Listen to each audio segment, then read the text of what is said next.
Assalomu alaykum. Intervyuga vaqt ajratganingiz uchun avvalo rahmat. Kuzatuvchilarimizga o'zingizni tanishtirsangiz. Ismim Dilmurod. Bomi Finance Center loyihasida biznesni rivojlantirish bo'limi boshlig'i bo'lib ishlayman. Hozir biz Bomi Finance Centerning birinchi qavati, ya'ni lobby qismidamiz. Kiraverishda odamning e'tiborini tortadigan jihati bu minimalistik dizayn.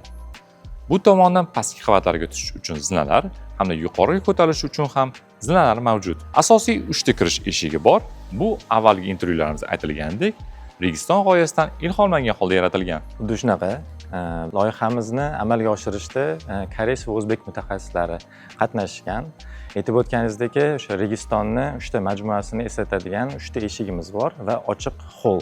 Minimalistik dizayn, yorqin ranglar, bular hammasi odamni tinchlantirib, ko'zini zavqlantiradi va bunga biz erishdik deb o'ylaymiz. Ha, tushunarli. Kiraverishni o'zida shuncha g'oya bo'ladi deb ochiq o'zim ham kutmagandim. Lobby haqida ma'lumot oldik. Endi yuqori qavatlardagi g'oyalar haqida ham ma'lumot bera olasizmi? Albatta. Marhamat.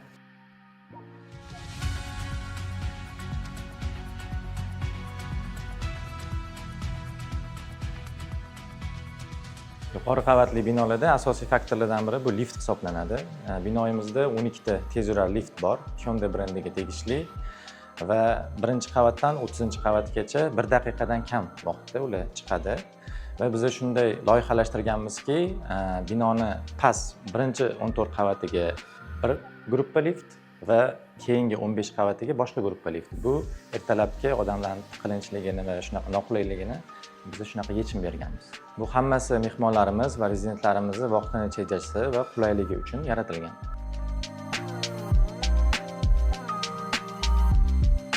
Bu bizning jihozlangan namunaviy ofisimiz. Ofisimiz open space holatida.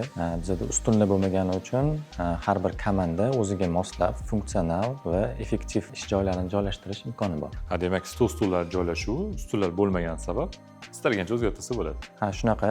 Loyihamiz falsafasi ham o'zi shundan iborat. Biz imkon darajada og'ir devorlardan qochib, tabiiy nur kirishini ta'minlash va ikkinchisi qanaqadir ramkalardan, chegaralardan qochish va har bir inson o'z ish faoliyatini ochiq joyda olib borishini ta'minlaganmiz.